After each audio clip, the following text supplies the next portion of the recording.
बैसाख की शिवरात्रि का फल क्या है? जब बैसाख की शिवरात्रि निकल जाएगी तब पछताओ।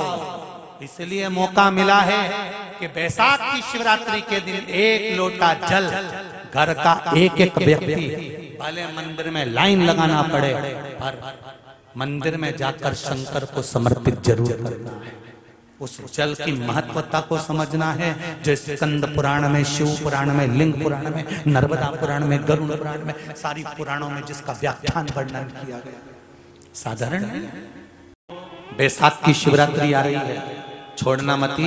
बेलपत्री का पत्ता जल में डालकर भले पत्ते को निकाल देना, और वो जल, जो रोग है, जो बीमारी है, संपदा नहीं आ रही हो, दुकान नहीं चल रही हो, व्यापार नहीं चल रहा हो, बच्चे चिड़चिड़े हो गए हो, क्रोध पड़ रहा हो, तो भी बाबा पर घर के प्रत्येक व्यक्ति एक लोटा जल जरूर चढ़ा के आना, शिव को नमन कर कर आना। ये मौका नहीं मिलता, चढ़ाओ।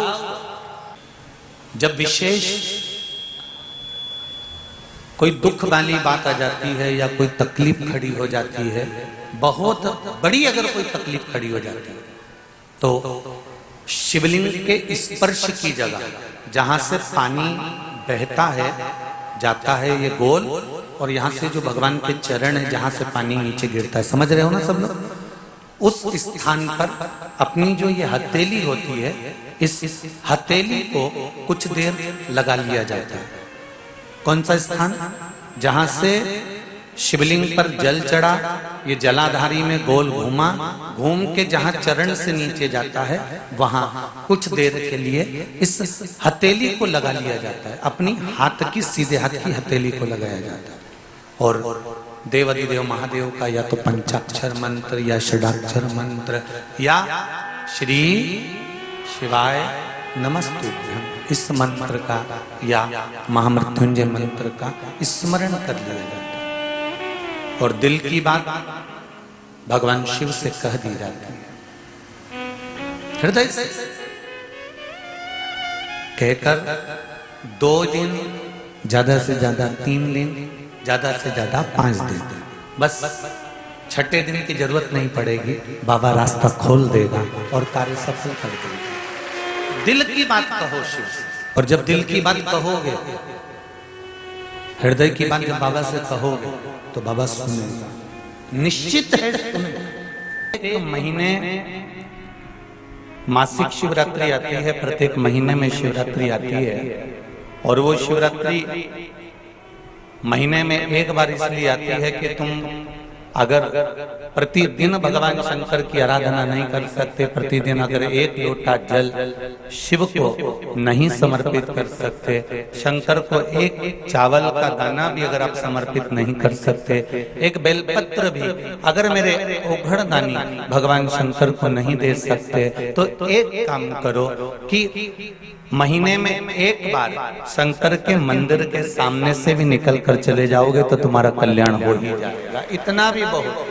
बैसाख महीने की शिवरात्रि पड़े, बैसाख महीने की प्रदोष पड़े, तो एक बेलपत्र शंकर को अवश्य समर्पित करो। मान लो गर्मी बहुत तेज है, पेड़ों पर बेलपत्र नहीं मिले, तो एक दुर्वा शिव को अवश्य समर्पित करो। मान लो बहुत तेज गर्मी पड़ने पर, यहाँ रतनगढ़ में तो हम देख रहे हैं, रजी रज धूली धूल इतनी है, मिट्टी इतनी है कि यहाँ तो दुर्वा मिलना भी बड़ा मुश्किल है, तो एक चावल का दाना शिव को जरूर समर्पित करो। उतने में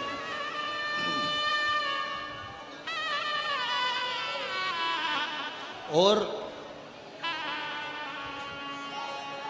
बैसाख महीने में सबसे ज्यादा जरूरी है, जो सबसे ज्यादा जरूरी है बैसाख महीने में, वो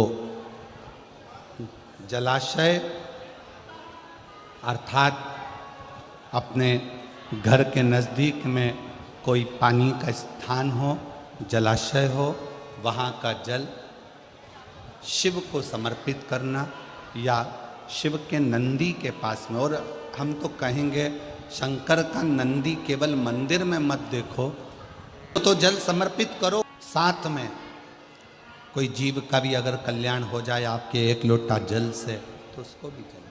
वैशाख का महीना चल रहा है, शंकर के शिवालय में जाओ।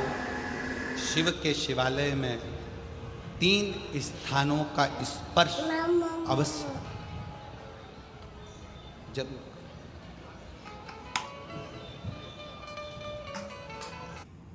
वैशाख महीने में अगर शिवरात्रि पड़े और उस शिवरात्रि पर एक कलश का पात्र लोटा तांबे का या मिट्टी में रखा हुआ जल पात्र में लेकर एक बेलपत्र का छोटा सा भाग उसमें छुआया हुआ, और फिर निवेदन कर रहा हूं अगर बेलपत्र उस दिन नहीं मिले तो पात्र लेकर चले जाना मंदिर में शंकर जी पे तो बेलपत्र चढ़ी होगी ना, अरे बोलो तो जरा, चढ़ी होगी ना। उसी बेलपत्र को धोकर फिर जल के पात्र में उसको छुआकर फिर शंकर भगवान को भाव से दिल से जो चाहते हो, धन वैभव संपदा सत्ता या रोग से मुक्ति, चाहे उदर से जुड़ी हो। हाँ, एक चीज का ध्यान करना, अगर संपदा के लिए, विवाह के लिए या विद्या के लिए या अन्य चीजों के लिए आप शिव जी को जल चढ़ा रहे हो तो उसके जल को उठाकर नहीं लाना है। और अगर रोग के लिए जल चढ़ा रहे हो कि मुझे ये तकलीफ है, घर में ये बीमारी चल रही है या रोग चल रहा है या किडनी का या लीवर का या कैंसर का या ब्लड प्रेशर का, तो जो जल तुमने समर्पित करा उसको लेकर आकर आचमन भी करना।